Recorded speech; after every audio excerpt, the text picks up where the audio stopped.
Hello and welcome back to Buckle Up. I'm Harry King and this is the ID Buzz. It's an all-electric, retro-inspired family van from VW. But is it any good? So we'll start as usual here at the front, which is rather imposing, isn't it? This is probably the most upright front of a car you can buy in the year of our Lord 2023. There's a massive VW badge that's inspired by the T1 camper van thing. You know the one I'm talking about, with a big badge. So obviously this doesn't have the full dual colour down the front, but it does have two-tone paint. So you've got this lower bumper that looks like it's from a Renault Traffic, and then you've got the white body on top of that. On the side you've got VW's ID lights, which actually look like eyeballs, I think, and they move around as well. It's a little bit unnerving sometimes, but it's got IQ light written in the side. You've got this lattice work lower grille, which looks quite premium. It's in body colour. And then you've got the windscreen. And I feel that the windscreen really is the easiest, clearest way to see what they've done with this van to make it look the way it looks. So basically, what I want you to think of is the shape of a normal van. Just your traditional VW Transporter, for example, and it would have a windscreen similar to this, but sort of here where this B pillar is, and then the front would also continue on the same sort of slant. And you may be thinking, no, but Harry, this is supposed to be like an old air-cooled VW bus.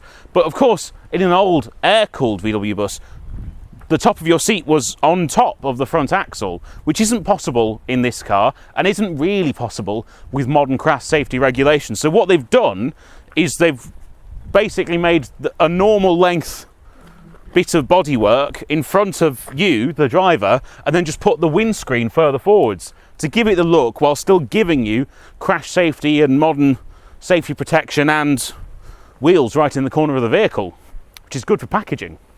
The rest of the side of the van is, other than a two-tone, fairly plain. Obviously it's a big slab-sided vehicle. You've got sliding doors rather than your traditional open outwards ones, though of course the front's open as normal, and they make a lovely sound. Premium.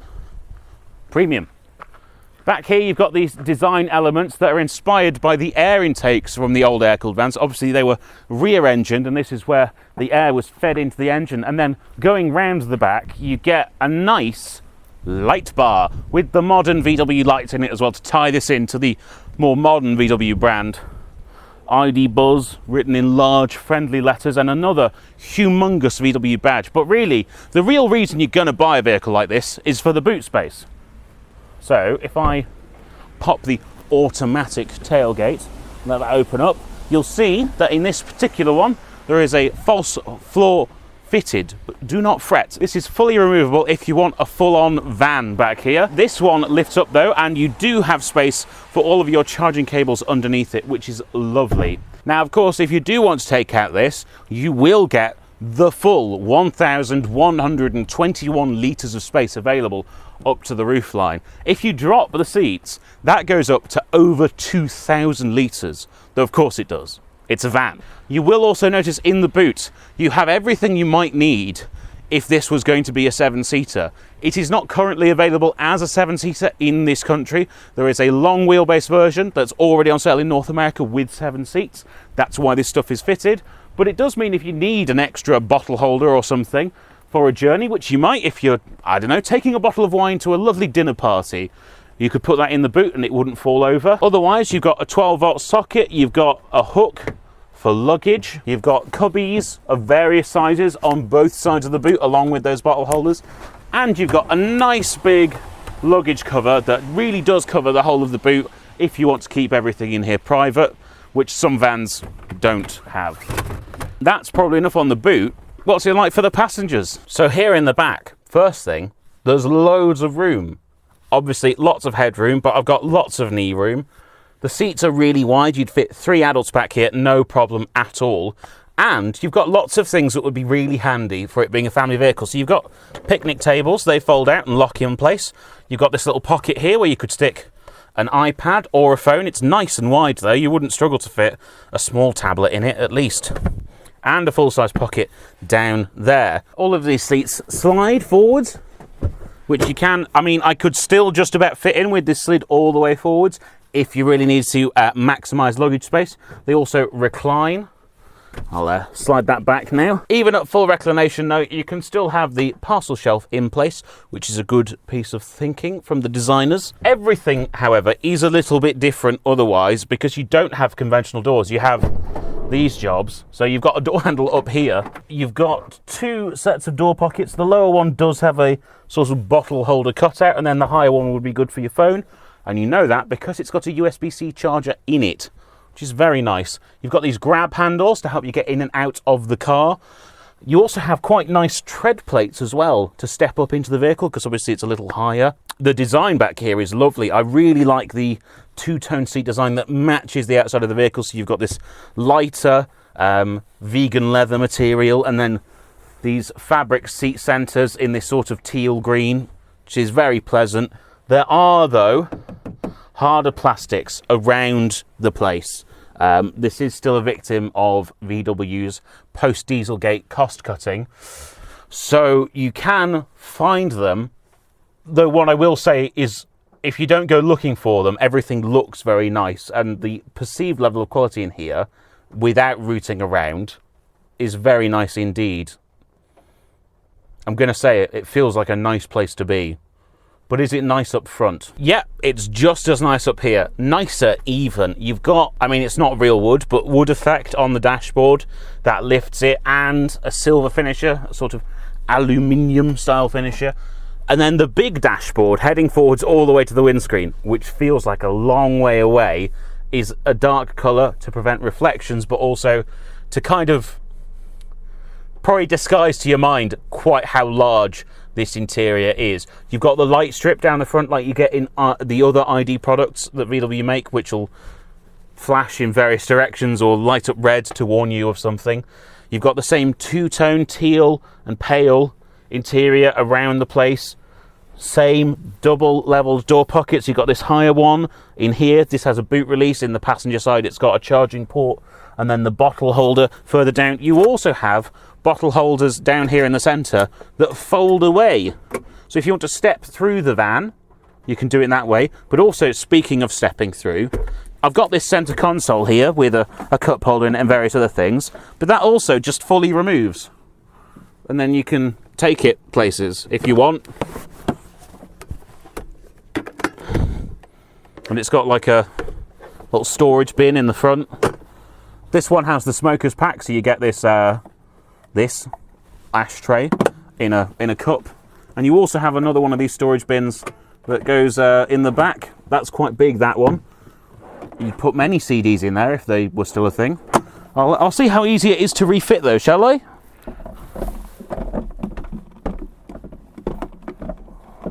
Ooh, it's seeming like a bit of a challenge right now.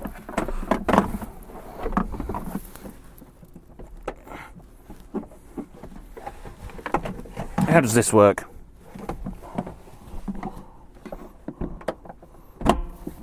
There we go, that's back in. So if you want to be able to step through to the back, that comes out as well. It's got the same aluminium finisher on it. You've got a glove box and then an above glove box shelf. It's very practical, it's very vanny. I mean, what else can you say? There is no sunglasses holder, unfortunately. But thanks to the faraway windscreen, the very upright windows, it feels nice and airy in here. And I think I'll take this moment to speak about the design generally. I don't think this looks like a T1 or T2 VW van. I mean, I can see that it's inspired by it, but I don't think it just looks like one straight up. I do think it looks better than just about any other van on the road, and certainly any other family-style MPV, including the Multivan. I really like the Multivan, but this does look more interesting. It doesn't look painfully retro. I don't think. It still looks modern. And the interior is thoroughly modern. Even though it's kind of two-tone in a sort of 50s way, they've done it in a way that makes it seem contemporary, which I really like. You've got this bar along the top of the dash as well with air vents in it, and then lower air vents here. These all feel nice. The touch points are good. The steering wheel's nice. You've got the ID cluster, so it all moves with the wheel. You've got a little gauge cluster screen in here. these two controls. Right hand is gear change, like an American style column shift, except you twist it rather than pull it. And then this side is everything else. So you've got your wipers and your indicators on the front of the steering wheel. On the left, you've got your smart driving assist controls. On the right, you've got your radio controls. We are going to have to get to the elephant in the room. This has touch sensitive buttons that aren't illuminated. If you want to do the temperature, you've got to push a button and then drag your finger around. And it works. Like, I'm not struggling to make it do things. It's just not completely intuitive. You'd struggle to do it without looking, and you will struggle to do it after dark. I would like it if there were some real buttons in here. Everything is just touch sensitive. Nothing has proper full feedback to it. And it means if you prod stuff too fast, it kind of doesn't entirely work for me. I don't know if I should even get into this, but you do have a full nav screen. It has its own navigation, but I just really don't like the way that VW system works. So you've got to continually press this right hand button and then you eventually find where you want to be. So if I then went into navigation, and let's see, can it find somewhere in Orkney? Yes, it can find somewhere in Orkney. That's okay. And if I press on that,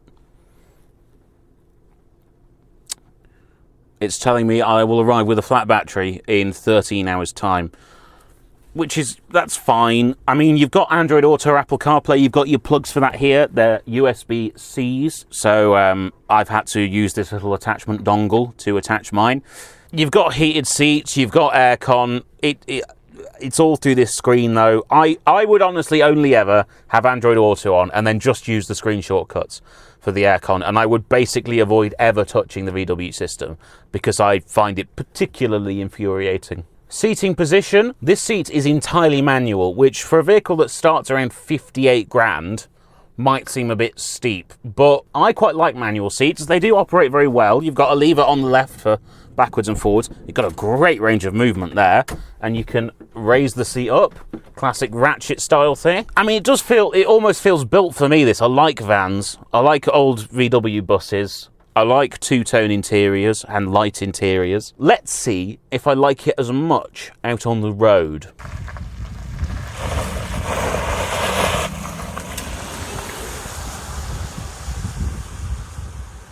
Okay, so driving the ID Buzz. You will notice immediately that you're in a slightly different position from usual. That's because this vehicle's windscreen feels like it's about 4 feet away from me. So if I'd put you over there, you'd have been miles away. So this is, I mean, it's close enough, isn't it? But this is better. Obviously, it's a van. You have a big windscreen. You have big side windows. You've got quite good visibility. I've got a good view out of the rear window as well. I'm sitting up high. It's all looking good for the van part of things. I'm going to give it a little squirt. I've got it in sports mode. So it's got 204 PS. And 310 Newton meters of torque, which is enough, it's plenty. It gives you a 0 to 62 time of just over 10 seconds, which in a vehicle like this feels quite quick, though obviously in real terms it isn't. But it lets you nip out on roundabouts and such, thanks to that immediate delivery of torque that you do get from an electric vehicle. And then it's electric, so it's just nicely quiet. But what I'm impressed by is this appears to be a very upright, slab-sided vehicle. There's not a great amount of wind noise. I'm not getting loads of road noise. Even though it's a big cabin, you'd think they might have struggled with the refinement there, but it's very good. The controls themselves feel very similar to the rest of the ID range. So you've got, I mean, obviously, again, I'm in sports mode, so the throttle's quite nippy at the moment, but the brakes are good. They bite down a decent way, and the steering is just very, very light. Feels very, very easy. Not a huge amount of feel, really. There's not too much deadness on centre, but it's just very, very light and easy. It actually feels quite commanding going down the road because you're sat up high, like you would be in an SUV. And then, because you've got this windscreen far out in front of you for the full width of the vehicle, it feels really light and airy and spacious in here in a really good way. Nice regen working nicely. bringing me down gently to a stop for the next roundabout. I am in Milton Keynes, if you've not realised. I hopefully will be leaving it shortly. The ride is good. Obviously, this is a heavy vehicle, so it does have that on its side where the ride is concerned, but it doesn't jolt or judder. There's no sudden noises. The steering wheel doesn't ever get jerked out of my hand, and still the turning and everything feels fine. It doesn't feel like a very heavy vehicle to drive. I mean, the light steering is obviously helping with that considerably. It doesn't feel too big. You might be looking at this and thinking that's such a big car, but actually it fits in the lanes fine. It's less intimidating even than just driving a sort of traditional transit style van, I think. Again, having the windscreen so far in front of you does let you know where the extremity of the vehicle is. There's not a lot of vehicle in front of that windscreen, so it's quite easy to position yourself and know exactly where the corners of the vehicle are. And I am enjoying that feeling of being rear driven and having just nothing interfering with the front wheels. Oh yeah, the ride's lovely. It's just going over these bumps and it feels very, very smooth. You feel nicely isolated from the road in the way you might want to be in a electric vehicle. Now obviously let's talk battery and range. It's got a 77 usable kilowatt hour battery. I think it's 82 true size, and that gives a WLTP range of 256 miles on a combined cycle. Now, if you're going to do motorway mileage, it's going to be significantly lower than that. But the way I'm driving this right now, it's giving me a predicted range of 252 miles with 96% of the battery charge.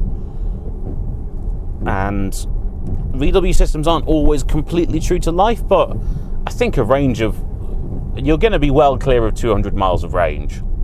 And it's a grey day and I've got the aircon on and all of that stuff, so it's not like I'm coddling this, and I'm not driving it gently or anything. I'm nipping out at roundabouts. Okay, now we're on some twisty roads, so let's see what the handling is like.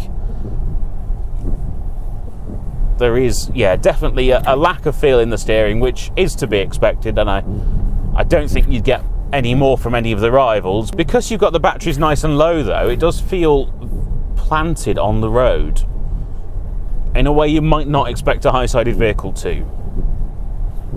I feel quite secure in here. This is a very tight country lane, and I'm still fitting inside my lane fully, which is very impressive indeed. For what seems like such a massive vehicle, it's actually, I mean, it is big, don't get me wrong, it's a big car, but they've made it big without making it excessive. Now, price. This does seem on the expensive side if you've been looking at other family, I mean, especially 5-seaters. However, if you go and look at electric vans in general, this is actually pretty much on the money, and it offers better range than just about any of them, a nicer interior than just about any of them, unless you go all the way up to the Mercedes V-Class, which is £90,000. And I think it's the most usable as an everyday vehicle. This doesn't feel commercial in any way. It feels more like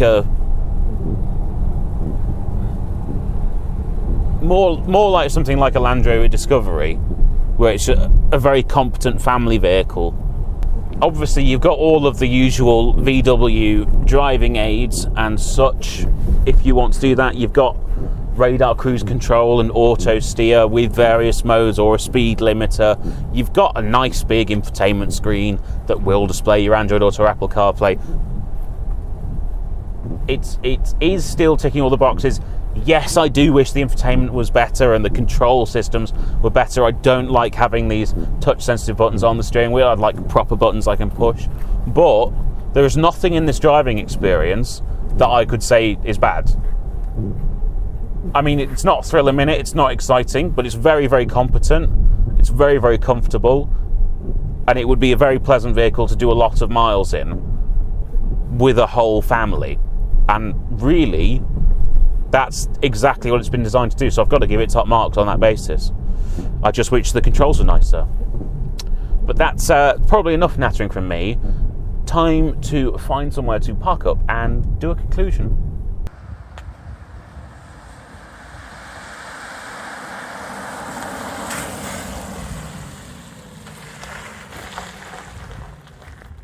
So, the ID Buzz. If you want an electric van, this is the one to go for. It's by far the best looking. It's got a great range. It's got a very usable interior. It would be a great family vehicle. I am disappointed that it doesn't have 7 seats, and I do think some of the technology inside could be better. But I think as an overall package, it's very enticing. I would be interested in owning one myself if I had 60 grand, but I don't. Maybe you do. Check it out. Thank you so much for watching. Please remember to like, comment, and most importantly, subscribe. You'll find all of the links to all of our social medias down in the description. You'll also find 2 ways to support the channel. We have channel memberships, or we have a merch store where you could buy a hat to keep you dry on rainy days such as this. But thank you so much for watching, and I'll see you next time. Bye-bye.